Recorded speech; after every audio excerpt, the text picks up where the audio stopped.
Hello everyone.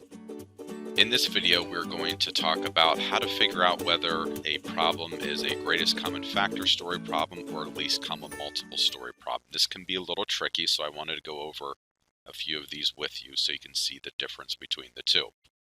So this says Brenda has two pieces of twine, one 18 feet long, the other 12 feet long.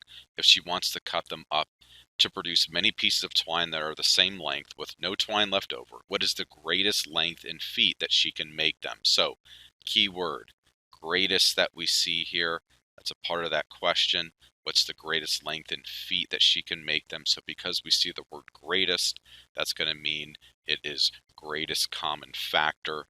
Okay, so we know how to find the greatest common factor of numbers. We list all the factors of 18, all the factors of 12, and I know that the GCF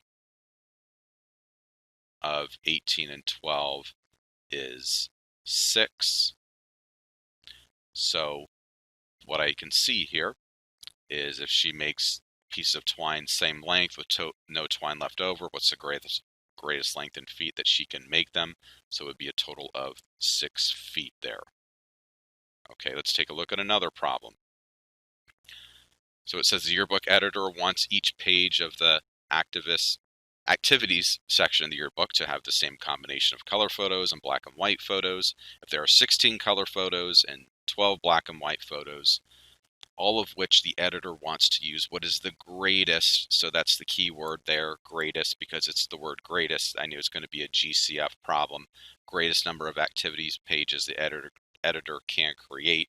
So I find the greatest common factor of 16 and 12, and that is going to give me 4. That means 4 is the greatest number that can go into both 16 and 12. I press submit, get a well done there from IXL, and I'm feeling really good about myself.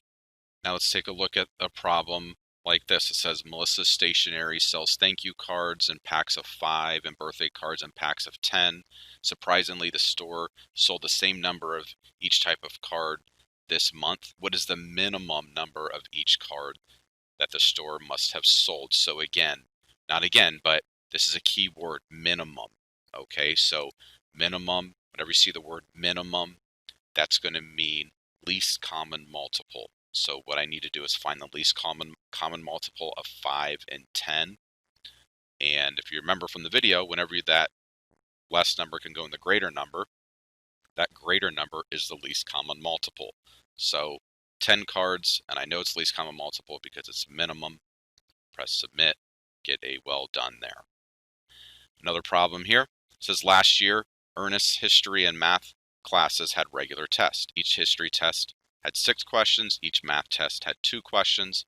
If Ernest has had to answer the same number of history questions and math questions last year, what is the smallest?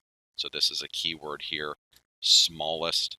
That means it's going to be least common multiple, okay, type of problem. What's the smallest number of each type of questions he must have answered? It would be, find the least common multiple of 2 and 6. It would be 6. Here's another problem, and when I take a look at this right away, I see the word minimum. Okay, so because it's minimum, that means it's the least common multiple of 12 and 8.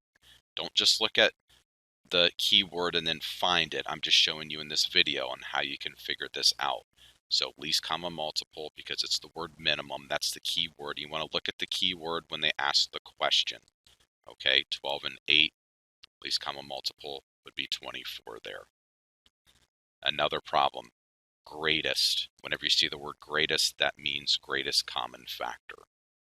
So this concludes the video on being able to distinguish between greatest common factor word problem and least common multiple word problem.